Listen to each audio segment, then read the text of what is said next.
மற்றும் முன்னாள்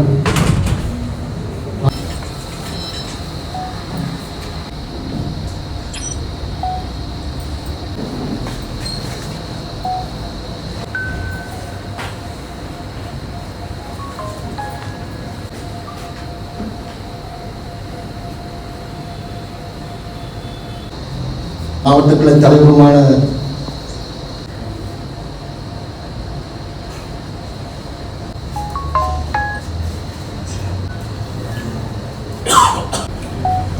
சுகிர்தரன் ஐயா அவர்களை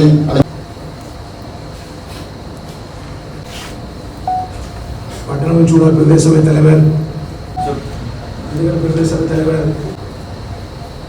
தமிழ் தேசிய கூட்டமைப்பின் தலைவராக தெரிவு செய்கின்ற விடயத்தில் போராளிகளாக இருந்தாலும் சரி அல்லது பொதுமக்களாக இருந்தாலும் சரி, பல கட்சிகளின் பிரதிநிதிகளாக இருந்தாலும் சரி, எல்லோரும் ஏகோபித்து அவரை தலைவராக ஏற்றுக்கொண்டிருக்கின்றார்கள் என்றால் அவர் தலைமைத்துவத்திற்குரிய பண்பினை கொண்டிருக்கின்றார் என்றுதான் சொல்ல வேண்டும். போராளிகள் பக்கத்தில் இருந்தும் கூட அவர் தமிழ் தேசிய கூட்டமைப்பின் தலைவராக இருப்பதை விரும்பி இருக்கின்றார்கள். ஆகவே எத்தகைய விமர்சனங்கள் இருந்தாலும் அந்த காலத்தில் அவர் ஏற்றுக்கொள்ளப்படுகின்ற ஒரு தலைவராக இருந்திருக்கின்றார். நான் நினைக்கின்றேன் பாராளுமன்றத்தில் ஆகக்கூடிய வயதில் இருந்த ஒரு பாராளுமன்ற உறுப்பினராகவும் அவர்தான் இருக்க வேண்டும். 90 வயதுக்கு மேற்பட்ட காலத்திலும் அவருக்கு ஒரு விருப்பம் ஒன்று இருந்தது. தனது காலத்திற்குள் இந்த இனப்பிரச்சினைக்குரிய ஒரு தீர்வை காண வேண்டும் என்பதற்காக கடுமையாக உழைத்தவர். பன்னாடுகளாக இருந்தாலும் என்ன அல்லது இந்தியாவாக இருந்தால் என்ன, தமிழ் தேசிய கூட்டமைப்பை ஒன்று சேர்த்து இயங்க வேண்டிய காலத்தின் கட்டாயத்தில் இருக்கின்றோம். ஏனென்றால் சம்பந்தனையாவுக்கு பிறகு தமிழ் தேசிய கூட்டமைப்பு, அதாவது தமிழ் தேசிய பரப்பிலே இருக்கின்ற கட்சிகள் பிரிந்து பிரிந்து செயல்படுகின்றது.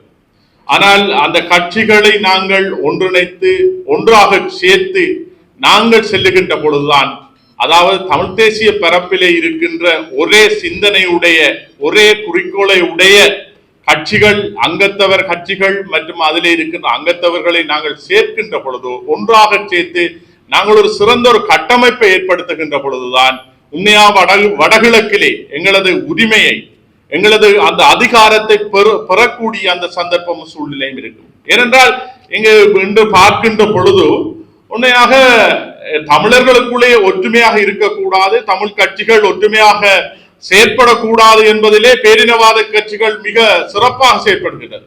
அதிலே பழைய அரசாங்கமாக இருக்கலாம், பழைய இருக்கின்ற பேரினவாத கட்சிகளாக இருக்கலாம். அதே போலதான் இப்போ இருக்கின்ற அரசாங்கமும் தமிழர்கள் ஒன்றாக இருக்கக்கூடாது, தமிழ் கட்சிகளில் பிரதிநிதிகள் ஒன்றாக செயற்படக்கூடாது என்பதற்காக மிக விழிப்பாக இருக்கின்றார்கள்.